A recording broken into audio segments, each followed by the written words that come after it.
নমস্কার। আজকে শুভ শারদীয়া ষষ্ঠী।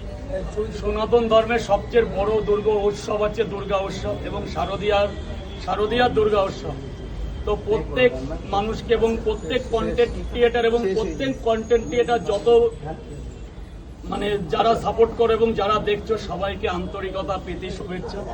আমি একটা ছোট মানুষ, বিগত দিন পড়াশোনা ত্যাগ করে নিজের অভাব অনটনের হাত ধরে এসেছিলাম একদিন কলকাতায় মারোয়ারি ক্যাটারিং করতে।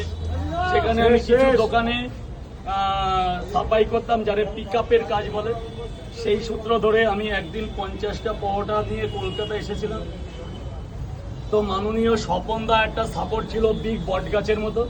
দীর্ঘ 14টা বছর কিন্তু উনি আঁকড়ে রেখেছে। ও সাইডে আমি একটা দোকানে ব্যবসা করতাম। সেই মুহূর্তে আসলো করোনা ভাইরাস। তখন বিগত প্রায় 2.5 বছর আমরা আমাদের মতন অনেক এরকম খেটে খাওয়া মানুষ একটা গভীর চিন্তা কিংবা একটা গভীর কিছুর মধ্যে পড়ে গেলাম। সেই বিপর্যয় মোকাবেলা শক্তিকে কাজে লাগিয়ে আমরা আবার যে যার ব্যবসায় যোগ দিলাম। আবার আমি আমার দোকানে পরোটা বিক্রি শুরু করলাম।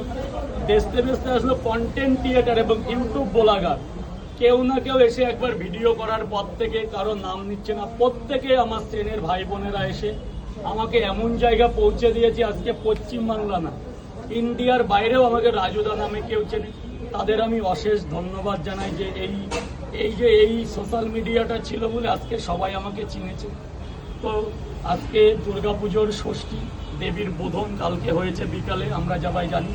তো আমি প্রত্যেকের কাছে জানাই, সবাই দুর্গাপুজোয় ভালোভাবে থাকো, বাড়িতেও সময় দাও, পরিবারকে টাইম দাও। এবং তোমাদের কাছে আমি যদি কোনোদিন কোনো ভুল করি, কোনোদিন কোনো অন্যায় করি, ছোট ভাই কিংবা বন্ধুত্বর খাতিরে আমাকে ক্ষমা করে দিও।